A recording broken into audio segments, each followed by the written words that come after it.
श्रीगुरुभ्यो नमः। हरिः ओम्।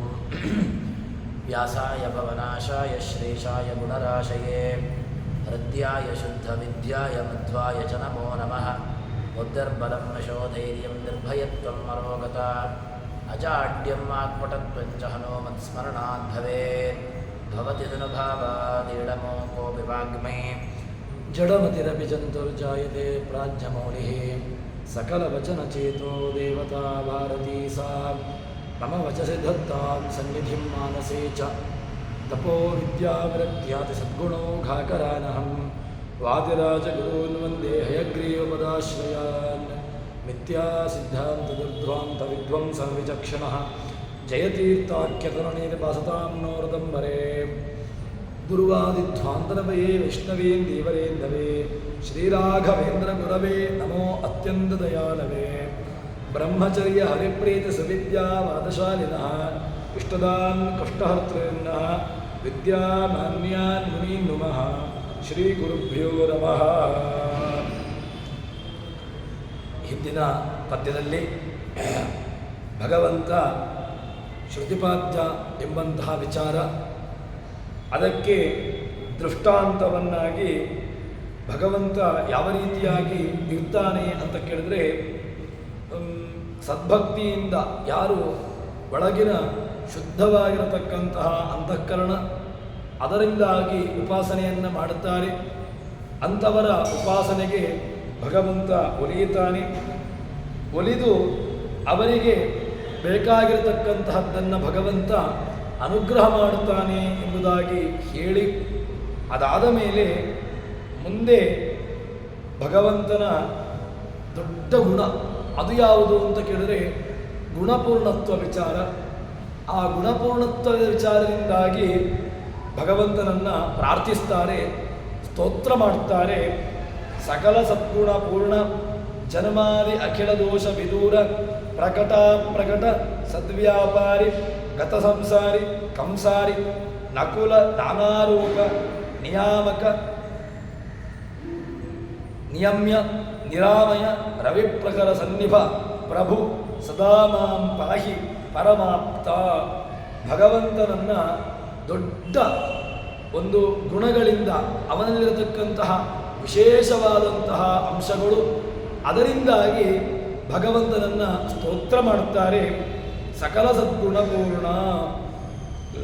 ಭಗವಂತನಲ್ಲಿ ಏನಿದೆ ಅಂತ ಕೇಳಿದರೆ, ಯಾವತ್ತೂ ಕೂಡ ಅವನಲ್ಲಿ ಇರುವಂತಹದ್ದು ಗುಣಪೂರ್ಣತ್ವ.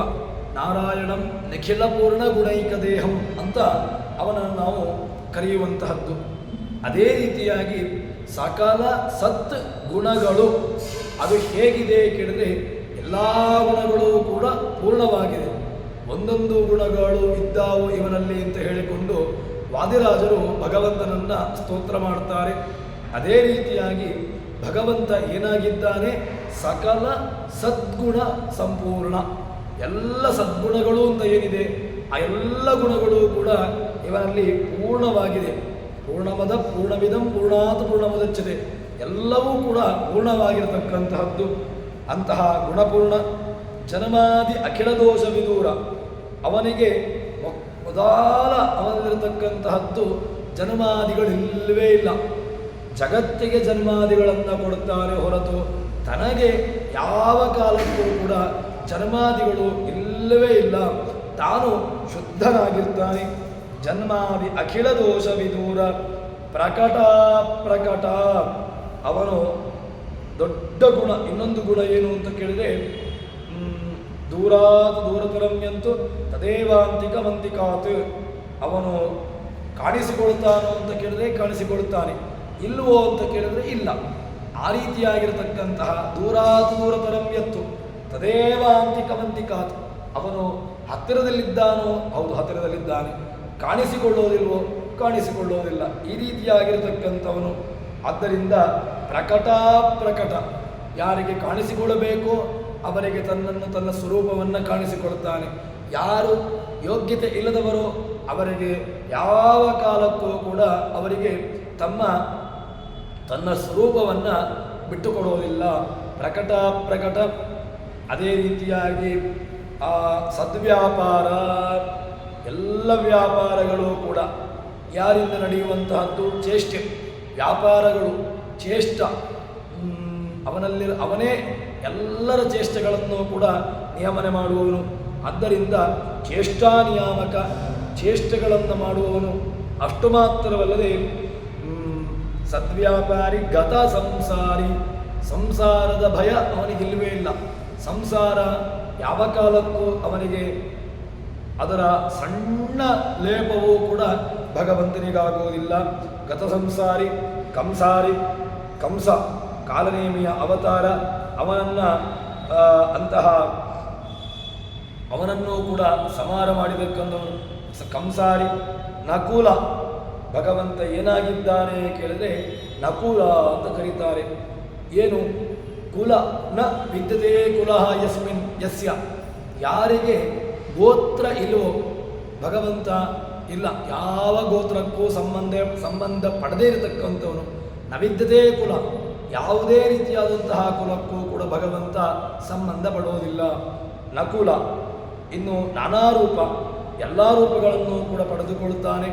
ನಿಯಾಮಕ, ನಿಯಮ್ಯ, ತಾನೇ ಎಲ್ಲರನ್ನೂ ನಿಯಮನೆ ಮಾಡುತ್ತಾನೆ, ತಾನೇ ನಿಯಮ್ಯನಾಗ್ತಾನೆ ಅಂತ ಹೇಳ್ತಾರೆ.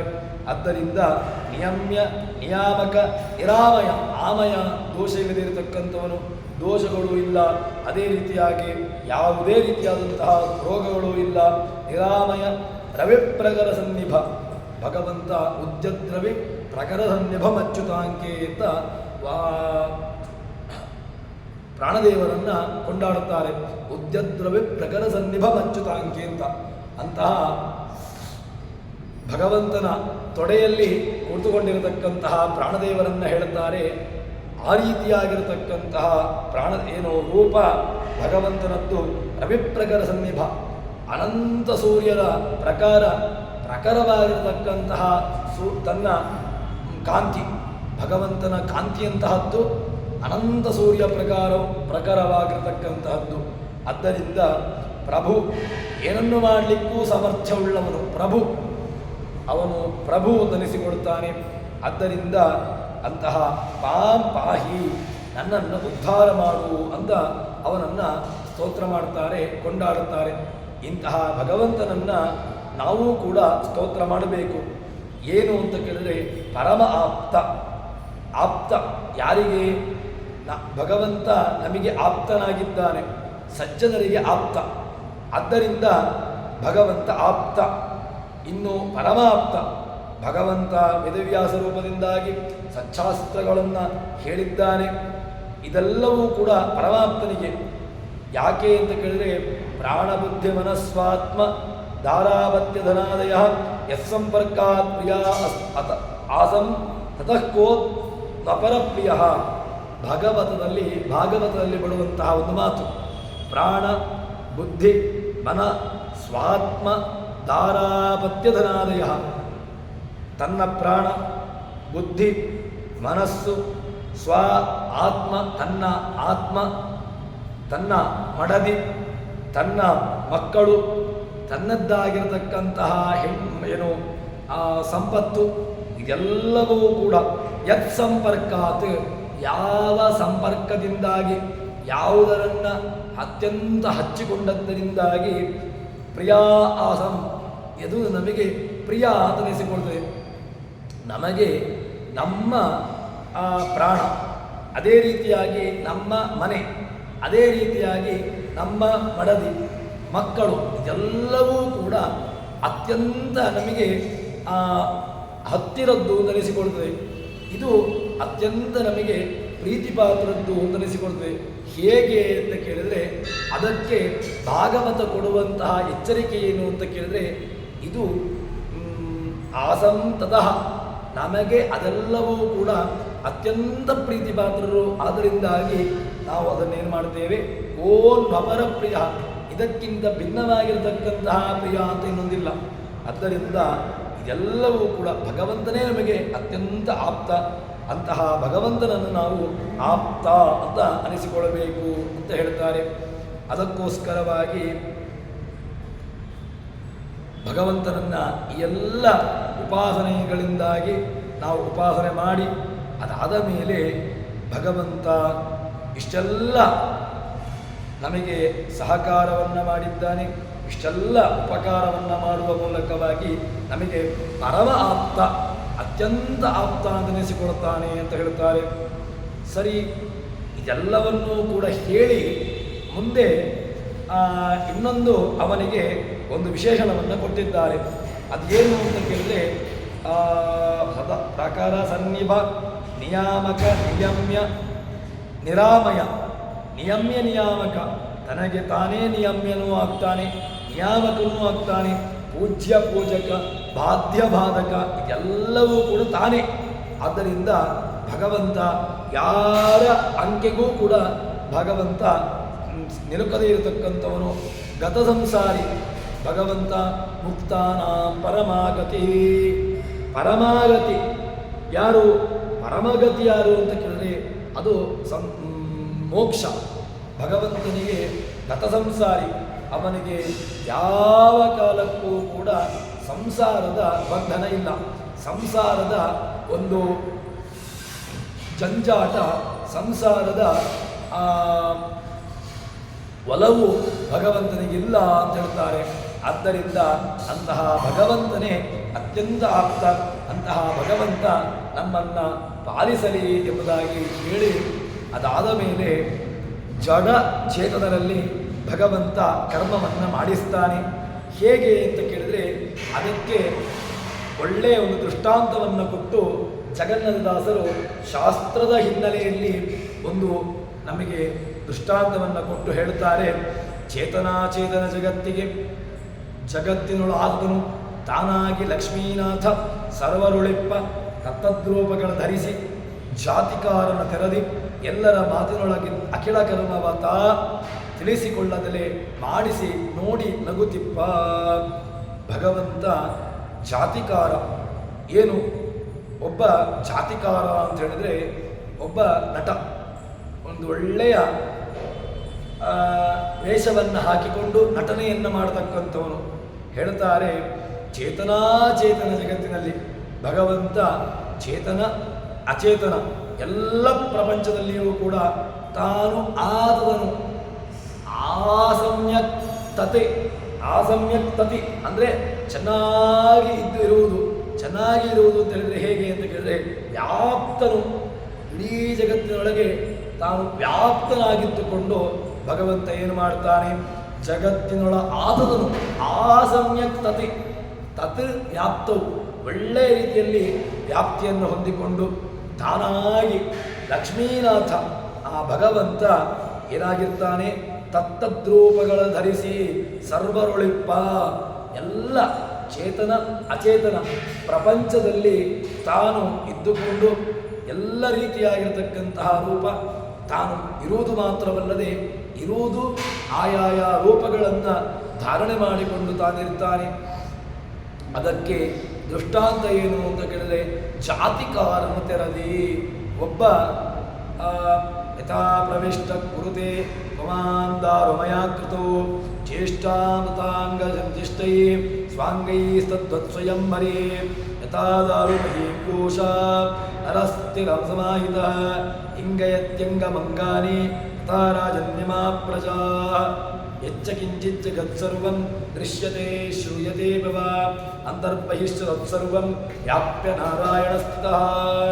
ಭಾರತದಲ್ಲಿ ಬರುವಂತಹ ಮಾತು, ಬ್ರಹ್ಮಾಂಡ ಪುರಾಣದ ಮಾತು, ಇದೆಲ್ಲವನ್ನು ಕೂಡ ನಾವು ಇಲ್ಲಿ ಚಿಂತನೆ ಮಾಡಬೇಕು. ಯಥಾ ಪ್ರವಿಷ್ಟ ಕುರುತೆ ಪಮಾನ್ ದಾರುಮಯ ಕೃತೋ.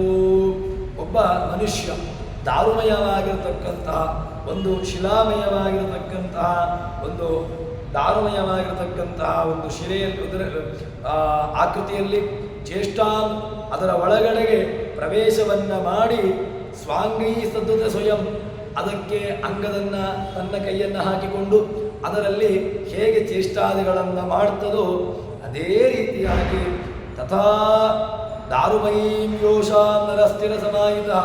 ಒಂದು ದಾರುಮಯವಾಗಿರತಕ್ಕಂತಹ ಒಂದು ಮರದಿಂದ ನಿರ್ಮಿತವಾಗಿರತಕ್ಕಂತಹ ಒಂದು ಆಕೃತಿಯಲ್ಲಿ ಒಳಗಡೆ ಪ್ರವೇಶವನ್ನು ಮಾಡಿ ಬೇರೆ ಬೇರೆ ರೀತಿಯಾಗಿರತಕ್ಕಂತಹ ಚೇಷ್ಟೆಗಳನ್ನು ಮಾಡುವಂತಹದ್ದು. ತಥಾ ಇಂಗಯತ್ಯಂಗಂ ಅಂಗಾನಿ. ಇಂಗಯತಿ ಏನು ಮಾಡ್ತಾನೆ? ಭಗವಂತ ಈ ದೇಹದ ಒಳಗಡೆಗೆ ಪ್ರವೇಶವನ್ನ ಮಾಡಿಸ್ತಾನೆ. ಯಾರನ್ನ ಪ್ರವೇಶ ಮಾಡಿಸ್ತಾನೆ? ಜೀವನನ್ನ ಪ್ರವೇಶ ಮಾಡಿಸ್ತಾನೆ. ಜೀವನನ್ನ ಪ್ರವೇಶ ಮಾಡುವುದು ಮಾತ್ರವಲ್ಲದೆ ಒಳಗಡೆಗೆ ತಾನೂ ಕೂಡ ಪ್ರವೇಶವನ್ನು ಮಾಡುತ್ತಾನೆ. ತಟ್ಟಿರಾಯ ಅವನು ಏನು ಮಾಡುವಂತಹದ್ದು? ತಟ್ಟಿರಾಯ ಎದುರುಗಡೆಗೆ ಹೋಗ್ತಾ ಇರ್ತದೆ. ನಮಗೆ ಅನ್ನಿಸುವಂತಹದ್ದು ತಟ್ಟಿರಾಯನೇ ಹೋಗ್ತಾ ಇದ್ದಾನೆ ಅಂತ. ತಟ್ಟಿರಾಯನ ಒಳಗಡೆಗೆ ಒಬ್ಬ ಪ್ರವೇಶವನ್ನು ಮಾಡಿದ್ರೆ ತಟ್ಟಿರಾಯನಿಗೆ ಒಂದು ಏನು ಚೇಷ್ಟಾದಿಗಳು. ವಾಸ್ತವಿಕವಾಗಿ ತಟ್ಟಿರಾಯ ಏನು ಕೇಳಿದರೆ ಅದೊಂದು ಜಡವಾಗಿರತಕ್ಕಂತಹದ್ದು. ಅದರಲ್ಲಿ ಒಬ್ಬ ಜೀವತ್ ಇರುವಂತಹ ಜೀವತ್ ವ್ಯಕ್ತಿ ಪ್ರವೇಶವನ್ನು ಮಾಡಿ ಅದರಲ್ಲಿ ಚೇಷ್ಟಾದಿಗಳನ್ನು ಮಾಡುವಂತಹದ್ದು. ಅದೇ ರೀತಿಯಾಗಿ ಈ ಒಂದು ಏನು ಗೊಂಬೆ, ಈ ಒಳಗಡೆ ಇರುವಂತಹ ಒಂದು ಈ ಹೊರಗಿನ ಚರ್ಮ, ಇದೊಂದು ರೀತಿಯಾಗಿರತಕ್ಕಂತಹ ತೊಗಲು ಬೊಂಬೆ. ಆ ಬೊಂಬೆಯ ಒಳಗಡೆಗೆ ಭಗವಂತ ಜೀವ ಒಳಗಡೆಗೆ ಪ್ರವೇಶವನ್ನು ಮಾಡಿ ಭಗವಂತ ಏನು ಮಾಡ್ತಾನೆ? ಅದರಲ್ಲಿ ಬೇರೆ ಬೇರೆ ರೀತಿಯಾಗಿರ್ತಕ್ಕಂತಹ ಚೇಷ್ಟಾದಿಗಳನ್ನು ಮಾಡ್ತಾನೆ. ಅದೇ ರೀತಿಯಾಗಿ ಇಲ್ಲಿ ಹೇಳ್ತಾರೆ, ಜಾತಿಕಾರನ ತೆರದಿ. ಒಬ್ಬ ಒಳ್ಳೆಯ ನಟನೆಯನ್ನು ಮಾಡತಕ್ಕಂಥವನು, ಅವನು ಬಗೆ ಬಗೆಯ ವೇಷವನ್ನು ಧಾರಣೆ ಮಾಡತಕ್ಕಂಥವನು, ಎಲ್ಲರ ಒಳಗೆ ತಾನು ಇದ್ದುಕೊಂಡು ಎಲ್ಲ ಕರ್ಮಗಳನ್ನು ತಾನು ಮಾಡಿ ಅಖಿಲ ಎಲ್ಲರ ಮಾತಿನೊಳಗಿದ್ದು ಅಖಿಲ ಕರ್ಮವ ಎಲ್ಲ ಕರ್ಮಗಳನ್ನು ಕೂಡ ತಾನು ಮಾಡಿಸ್ತಾನೆ, ತಿಳಿಸಿಕೊಳ್ಳದರೆ. ಆದರೆ ತಾನು ಮಾಡಿದ್ದು ಅಂತ ಯಾರಿಗೂ ಗೊತ್ತಾಗೋದಿಲ್ಲ, ಮಾಡಿಸ್ತಾ ಇದ್ದಾನೆ ಎಂಬಂತಹ ಪ್ರಜ್ಞೆಯೂ ಕೂಡ ನಮಗಿಲ್ಲ. ಆದ್ದರಿಂದ ಎಲ್ಲರಲ್ಲಿಯೂ ತಾನು ಇದ್ದುಕೊಂಡು ಅಗೋಚರನಾಗಿ, ಗೋಚರನಾಗಿ ಅಲ್ಲ ಅಗೋಚರನಾಗಿ, ಯಾರಿಗೂ ಕೂಡ ಅದರ ಸಣ್ಣ ಒಂದು ಸಂಶಯವೂ ಬರದಂತೆ ಭಗವಂತ ಇರ್ತಾನೆ. ತಾನು ಮಾತ್ರ ಯಾವತ್ತೂ ಕೂಡ ಪ್ರಕಟನಾಗೋದಿಲ್ಲ. ಆದ್ದರಿಂದ ನಾವು ಇಂತಹ ಒಂದು ಪ್ರಜ್ಞೆಯನ್ನು ಇಟ್ಟುಕೊಳ್ಳಬೇಕು. ತಿಳಿಸಿಕೊಳ್ಳದಲೇ ಆಡಿಸಿ ನೋಡಿ ನಗುತ್ತಿಪ್ಪ. ಭಗವಂತ ಎಲ್ಲ ರೀತಿಯಾದಂತಹ ಕರ್ಮಗಳನ್ನು ಭಗವಂತ ಆಡಿಸ್ತಾ ತಾನು ದೂರದಲ್ಲಿದ್ದುಕೊಂಡು ನೋಡುತ್ತಾ ಇರ್ತಾನೆ, ಆನಂದವನ್ನು ಪಡ್ತಾನೆ ಅಂತ ಹೇಳುತ್ತಾರೆ. ಅಂತರ್ಬಹಿಶ್ಚ, ತಾನು ಒಳಗಡೆಗೆ ಹೊರಗಡೆಗೆ ಜಗತ್ತಿನ ಒಳ ಹೊರಗೆ ಚೆನ್ನಾಗಿ ವ್ಯಾಪ್ತನಾಗಿ ಭಗವಂತ ಕ್ರಿಯೆಗಳನ್ನು ಕರ್ಮವನ್ನು ಮಾಡಿಸ್ತಾನೆ ಎಂಬುದಾಗಿ ಹೇಳಿ, ಅಂತಹ ಭಗವಂತನನ್ನು ಪ್ರಾರ್ಥನೆ ಮಾಡುವಾಗ ಅವನನ್ನು ಬೇರೆ ಬೇರೆ ರೀತಿಯಾಗಿ ಅವನನ್ನು ಪ್ರಾರ್ಥನೆ ಮಾಡುತ್ತಾರೆ. ವೀತಭಯ ವಿದ್ವತ್ತಮೋ ವೀತಭಯ.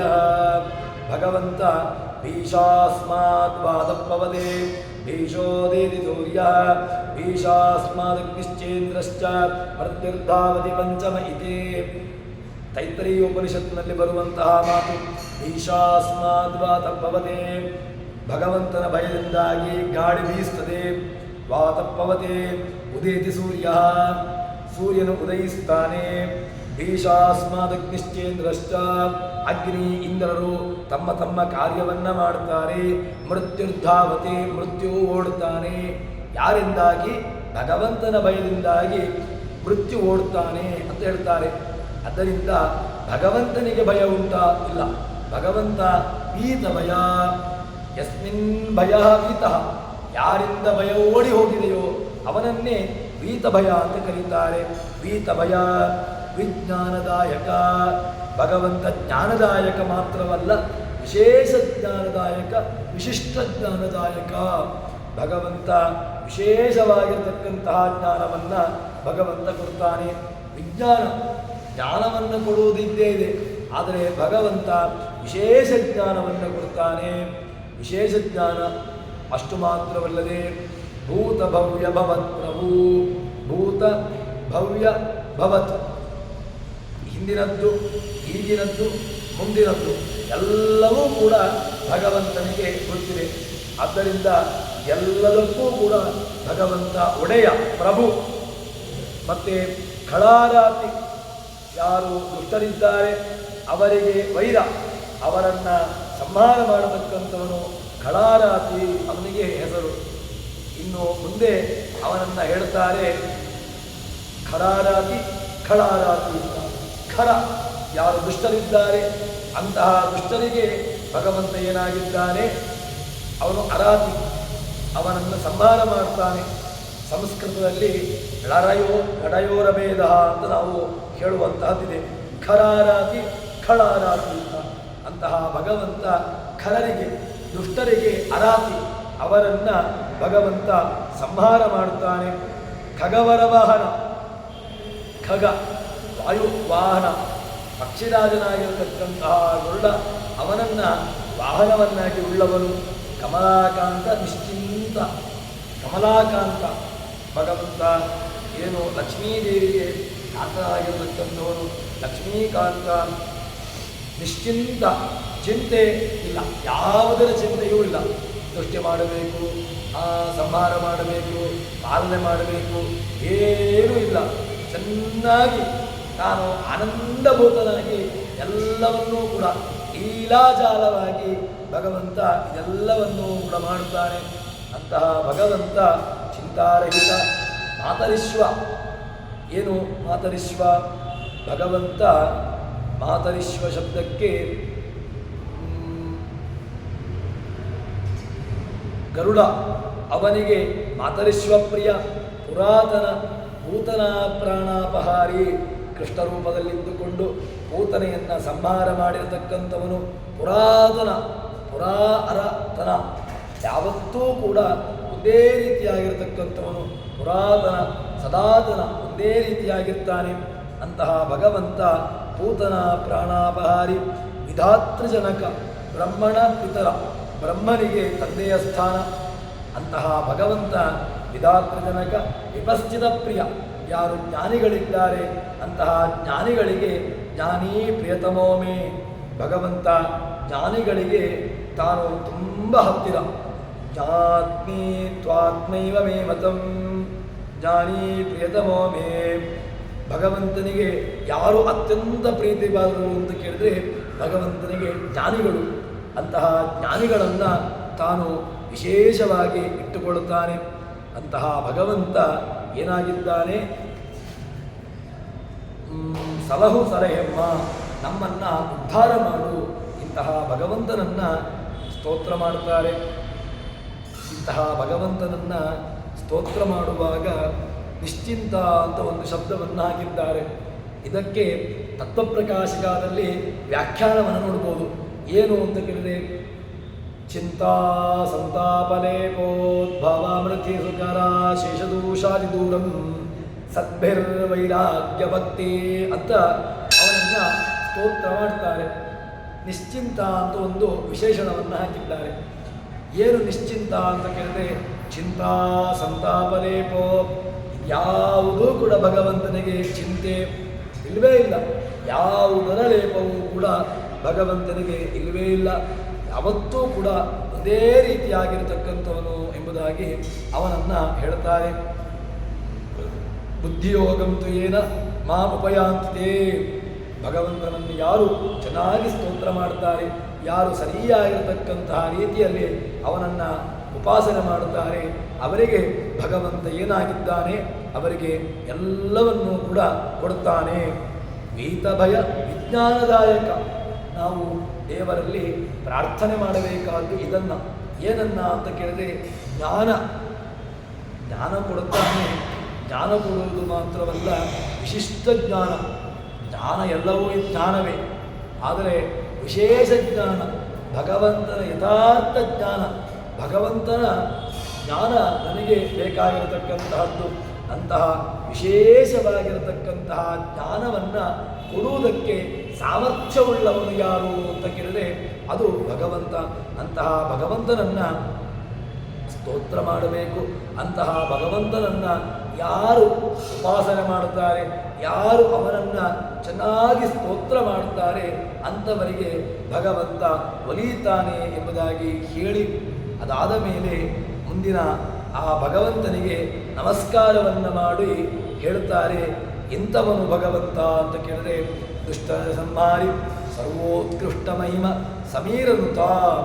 ದುಷ್ಟಜನ ಅಭಕ್ತ ಜನ ಸಂಹಾರಿ, ಯಾರು ತನ್ನವರಲ್ವೋ ಅವರನ್ನು ಎಲ್ಲರನ್ನೂ ಕೂಡ ಭಗವಂತ ಏನು ಮಾಡುತ್ತಾನೆ, ಕಲ್ಕಿಯಾಗಿ ರೂಪವನ್ನು ತಾಳಿಕೊಂಡು ದುಷ್ಟರಾಗಿರತಕ್ಕಂತಹ ಎಲ್ಲರನ್ನೂ ಕೂಡ ಭಗವಂತ ಸಂಹಾರ ಮಾಡಿರತಕ್ಕಂತಹದ್ದು. ಅದು ನಮಗೆ ಬೇಕಾದಷ್ಟು ದೃಷ್ಟಾಂತಗಳು ಸಿಗ್ತವೆ. ಅಂದೇ ಮೇಲೆ ಸರ್ವೋತ್ಕೃಷ್ಟ ಮಹಿಮೆ ಸಾಮಾನ್ಯವಲ್ಲ. ಅಂತಹ ಮಹಿಮೆ ಸಮೀರನುತ ಭಗವಂತ ಪ್ರಾಣದೇವರಿಂದ ನಮಿಸಲಿಕ್ಕೆ ಯೋಗ್ಯನಾಗಿರತಕ್ಕಂಥವನು ಸಮೀರನುತ ಅಂತವನನ್ನು ಕರೆಯುತ್ತಾರೆ. ಅಂತಹ ಸಮೀರನುತ ಸಕಲ ಇಷ್ಟದಾಯಕ, ಸಕಲ ಎಲ್ಲರ ಇಷ್ಟಗಳನ್ನೂ ಕೂಡ ಭಗವಂತ ಪೂರೈಸ್ತಾನೆ. ಸಕಲೇಷ್ಟದಾಯಕ, ಸ್ವರತ, ಸುಖಮಯ, ತನ್ನಲ್ಲಿಯೇ ತಾನು ರಮಿಸ್ತಾನೆ. ಸುಖಮಯ ಮಮ ಕುಲಸ್ವಾಮಿ ಅಂತ ಹೇಳಿಕೊಂಡು ಹೇಳ್ತಾರೆ. ಹೃಷ್ಟ ಪುಷ್ಟ ಕನಿಷ್ಠ ಎಲ್ಲ ಅವನು ಪುಷ್ಟನೂ ಆಗಿದ್ದಾನೆ, ಕನಿಷ್ಠನೂ ಆಗಿದ್ದಾನೆ. ಅವನನ್ನು ಬೇಕಾದಷ್ಟು ಅವನನ್ನು ಕರೀತಾರೆ. ಏನು ಅಂತ ಕೇಳಿದ್ರೆ ಹೃಷ್ಟ ಅಂತ ಕರೀತಾರೆ. ಸಂತುಷ್ಟನಾಗಿದ್ದಾನೆ, ಪುಷ್ಟಿಯನ್ನು ಕೊಡ್ತಾನೆ, ಕನಿಷ್ಠನಾಗಿದ್ದಾನೆ. ಅಣುರೇಣುತ್ರನ ಕಾಷ್ಟದಲ್ಲಿ ತಾನು ಪರಿಪೂರ್ಣನಾಗಿಟ್ಟುಕೊಂಡು ಇರತಕ್ಕಂಥವನು. ಸೃಷ್ಟಿಯಾದಿ ಅಷ್ಟಕರ್ತೃ, ಎಲ್ಲ ಜಗತ್ತಿನಲ್ಲಿರತಕ್ಕಂತಹ ಆಯಾಯ ಜೀವರಾಶಿಗಳಿಗೆ ಸೃಷ್ಟಿಯಾದಿ ಅಷ್ಟ, ಎಲ್ಲದರಲ್ಲೂ ಎಲ್ಲವನ್ನೂ ಕೊಡ್ತಾನೆ ಅಂತಿಲ್ಲ. ಒಂದೊಂದು ವ್ಯವಸ್ಥೆಗಳಿಗೆ ಒಂದೊಂದು ರೀತಿಯಾದದ್ದನ್ನು, ಕೆಲವುದಕ್ಕೆ ದೃಷ್ಟಿ, ಕೆಲವುದಕ್ಕೆ ಸ್ತ್ರೀ ಸಂಹಾರ, ಹೀಗೆ ಬೇಕಾಗಿರತಕ್ಕಂತಹ ವಸ್ತುವಿಗೆ ಬೇಕಾದನ್ನು ಭಗವಂತ ನೀಡುತ್ತಾನೆ. ನೀಡಿ ಕರೀಂದ್ರ ವರದ, ಗಜೇಂದ್ರ ವರದ, ಗಜೇಂದ್ರ ಯಾವತ್ತು ಅವನನ್ನು ಕರೀತಾನೆ ಅಂತಹ ಗಜೇಂದ್ರ ಕರೆದ ತಕ್ಷಣ ಭಗವಂತ ಬಂದಿರತಕ್ಕಂತಹದ್ದು. ಅಂತಹ ಗಜೇಂದ್ರ ವರದನಾಗಿರ್ತಕ್ಕಂತಹ ಭಗವಂತ ಯಥೇಷ್ಟತಮ ಉನ್ನತ ಕರ್ಮ ಅವನು ಎಲ್ಲ ಅವನ ಕರ್ಮಗಳು ಸಾಮಾನ್ಯರಿಗೆ ಅದು ತಿಳಿಯತಕ್ಕಂತಹದ್ದಲ್ಲ. ಸುಕರ್ಮ ಉನ್ನತವಾಗಿರತಕ್ಕಂತಹ ಕರ್ಮಗಳು, ಸಾಮಾನ್ಯ ಕರ್ಮ ಭಗವಂತನಲ್ಲಿ ಇಲ್ಲ. ಅಂತಹ ಅಸಾಮಾನ್ಯ ಕರ್ಮವನ್ನು ಉಳ್ಳವನು ಅಂಥವನಿಗೆ, ಅಂತಹ ಭಗವಂತನಿಗೆ ನಮನವನ್ನು ಮಾಡುತ್ತೇನೆ, ನಮಿಸ್ತೇನೆ ಎಂತೆಂಬುದಾಗಿ ಜಗನ್ನಾಥದಾಸರು ಹೇಳುತ್ತಾರೆ. ಯಥ ಕೃಷ್ಣವಶೇ ಸರ್ವೇ ಭೀಮಾದ್ಯಾ ಸಮ್ಯಗೀರಿತಾ, ವಾಯುದೇವರಿಂದ ನಮಸ್ಕಾರ ಮಾಡಲಿಕ್ಕೆ ಯೋಗ್ಯರು. ಅಂದರೆ ವಾಯುದೇವರೇ ನಮಸ್ಕಾರ ಮಾಡ್ತಾರೆ ಅಂತ ಹೇಳಿದ ಮೇಲೆ ಉಳಿದಂತಹ ಎಲ್ಲ ದೇವತೆಗಳು ಕೂಡ ಭಗವಂತನಿಗೆ ನಮಸ್ಕಾರ ಮಾಡುತ್ತಾರೆ ಎಂಬುದು ಸಿದ್ಧ. ಯಾಕೆ? ವಾಯುದೇವರಿಗಿಂತ ಮೇಲಿನ ಕಕ್ಷೆಯಲ್ಲಿರತಕ್ಕಂತಹ ದೇವತೆಗಳು ಇನ್ಯಾರೂ ಇಲ್ಲವೇ ಇಲ್ಲ. ಆದ್ದರಿಂದ ವಾಯುದೇವರೇ ನಮಸ್ಕಾರ ಮಾಡುತ್ತಾರೆ, ವಾಯುದೇವರೇ ಭಗವಂತನಿಗೆ ಶರಣು ಹೊಂದುತ್ತಾರೆ ಅಂತ ಹೇಳಿದ ಮೇಲೆ ಇನ್ನು ವಾಯುದೇವರಿಗಿಂತಲೂ ಕೂಡ ಮೇಲಿನ ಕಕ್ಷೆಯಲ್ಲಿರತಕ್ಕಂತಹ ದೇವತೆಗಳು ಯಾರೂ ಇಲ್ಲವೇ ಇಲ್ಲ. ಅಂತಹ ವಾಯುದೇವರ ಸಾಮರ್ಥ್ಯವನ್ನು ಹೇಳ್ತಾರೆ. ಅಂತಹ ಭಗವಂತನನ್ನು ನಾವು ಉಪಾಸನೆ ಮಾಡಬೇಕು. ಉಪಾಸನೆ ಮಾಡೋದು ಮಾತ್ರವಲ್ಲದೆ ಅಂತಹ ಭಗವಂತನನ್ನು ಯಾರು ಸರಿಯಾಗಿ ತಿಳ್ಕೊಳ್ಳುತ್ತಾರೆ, ತಿಳ್ಕೊಳ್ಳೋದು ಯಥಾರ್ಥವಾಗಿ ತಿಳ್ಕೊಳ್ಬೇಕು. ಅಂತಹ ಭಗವಂತನನ್ನು ತಿಳ್ಕೊಂಡದ್ರಿಂದಾಗಿ ನಮಗೆ ಭಗವಂತ ಏನು ಮಾಡುತ್ತಾನೆ, ಬೇಕಾಗಿರತಕ್ಕಂತಹದ್ದನ್ನು ನಮಗೆ ಒದಗಿಸ್ತಾನೆ ಎಂಬುದನ್ನು ಶಾಸ್ತ್ರದ ಹಿನ್ನೆಲೆಯಲ್ಲಿ ಜಗನ್ನಾಥದಾಸರು ಹರಿಕಥಾಮೃತಸಾರದಲ್ಲಿ ನೈವೇದ್ಯ ಸಂಧಿಯಲ್ಲಿ ತಿಳಿಸಿಕೊಡ್ತಾರೆ.